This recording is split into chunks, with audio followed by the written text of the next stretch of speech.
നമസ്കാരം. ശബരിമല സ്വർണ്ണക്കൊള്ളയിൽ നിർണായക arrest. Smart creation സിഇഒയും സ്വർണം വാങ്ങിയ വ്യക്തിയുമാണ് അറസ്റ്റ് ചെയ്തത്. സ്മാർട്ട് ക്രിയേഷൻ സിഇഒ പങ്കജ് ഭണ്ഡാരിയും തട്ടിയെടുത്ത സ്വർണം വാങ്ങിയ ബെല്ലാരി ഗോവർദ്ധനുമാണ് അറസ്റ്റിലായത്. തട്ടിയെടുത്ത സ്വർണം വാങ്ങിയ ബെല്ലാരി കമ്പനിയുടെ പങ്ക് തെളിഞ്ഞെന്ന് SIT വ്യക്തമാക്കി.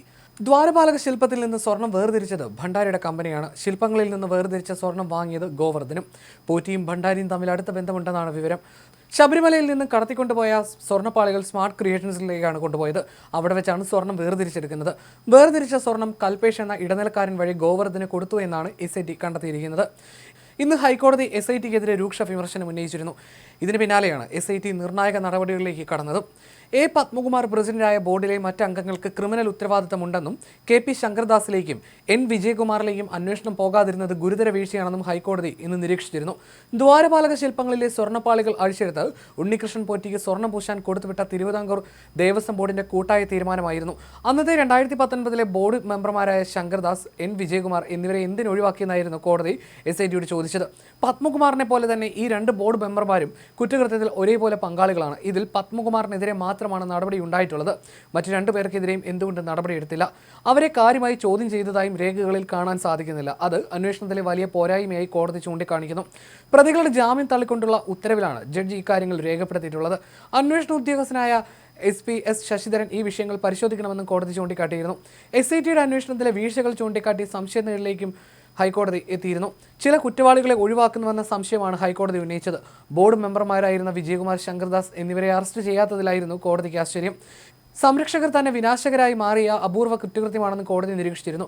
പഴുതടച്ച അന്വേഷണം വേണമെന്നും ഹൈക്കോടതി മുന്നറിയിപ്പ് നൽകി. വൻ തോക്കുകൾ ഒഴിവാക്കപ്പെടരുതെന്നും കോടതി നിർദ്ദേശിച്ചു. ഡിസംബർ 5 ശേഷം അന്വേഷണത്തിൽ കാര്യമായ പുരോഗതിയില്ല എന്നടക്കം ഹൈക്കോടതി ഇന്ന് വ്യക്തമാക്കിയിരുന്നു. ഇതിന് പിന്നാലെയാണ് ഇന്ന് നിർണായക അറസ്റ്റ് രേഖപ്പെടുത്തിയിരിക്കുന്നത്. അന്വേഷണത്തിലെ മെല്ലപ്പോക്കിൽ ഉൾപ്പെടെ ഹൈക്കോടതി സംശയം പ്രകടിപ്പിച്ചിരുന്നു. ദേവസ്വം സ്വത്തുക്കൾ സംരക്ഷിക്കാൻ ബാധ്യസ്ഥരായവർ തന്നെ അത് നശിപ്പിക്കാൻ കൂട്ടുനിന്നുവെന്നും സംരക്ഷകർ തന്നെ വിനാശകരായി മാറുകയായിരുന്നുവെന്നും കോടതി പറഞ്ഞു. ശബരിമല സ്വർണ്ണ കവർച്ച കേസുകളിലെ പ്രതികളായ തിരുവിതാംകൂർ ദേവസ്വം ബോർഡ് മുൻ പ്രസിഡന്റ് N. വാസു, മുൻ administrative officer Murari Babu, Devaswom board മുൻ കമ്മീഷണർ KS ബൈജു എന്നിവരുടെ ജാമ്യാപേക്ഷ തള്ളിക്കൊണ്ടുള്ള ഹൈക്കോടതി ഉത്തരവായിരുന്നു പുറത്തു വന്നത്. കേസിലെ പ്രതികളുടെ ജാമ്യ ഹർജി പരിഗണിക്കവേ നേരത്തെയും ഹൈക്കോടതി കടുത്ത നിലപാട് കൈക്കൊണ്ടിരുന്നു. നേരത്തെ 2 മുൻകൂർ ജാമ്യ ഹർജികളാണ് ഉണ്ടായിരുന്നത്. അതിലൊന്ന് ദേവസ്വം ബോർഡിന്റെ സെക്രട്ടറി ആയിരുന്ന ജയശ്രീയുടെ കാര്യത്തിലും S. ശ്രീകുമാറിന്റെ കാര്യത്തിലുമായിരുന്നു. ഇത് തള്ളിക്കൊണ്ട് ഇരുവർക്കുമെതിരെ അടിയന്തര നടപടി എടുക്കണമെന്ന് കോടതി നിർദ്ദേശിച്ചിരുന്നു. ഇത് വൈകിയതിലും കോടതി പ്രത്യേക അന്വേഷണ സംഘത്തിനെതിരെ രൂക്ഷമായ വിമർശനം ഉന്നയിച്ചിരുന്നു. ഒരു പുണ്യക്ഷേത്രങ്ങളിലെ വിഗ്രഹങ്ങളിലും തിരുവാഭരണങ്ങളിലും പതിപ്പിച്ചിരുന്ന സ്വർണം അധികാരികൾ തന്നെ ചേർന്ന് ദുരുപയോഗം ചെയ്തുവെന്ന ആരോപണം കേട്ടുകേൾവിയില്ലാത്തതും ഗൗരവകരമാണെന്നും കോടതി വ്യക്തമാക്കിയിരുന്നു. കേസിന് ആസ്പദമായ സംഭവങ്ങൾ ലക്ഷക്കണക്കിന് അയ്യപ്പ ഭക്തരുടെ മതപരമായ വികാരങ്ങളെ ആഴത്തിൽ മുറിവേൽപ്പിക്കുന്നതാണെന്നും കോടതി നിരീക്ഷിച്ചു.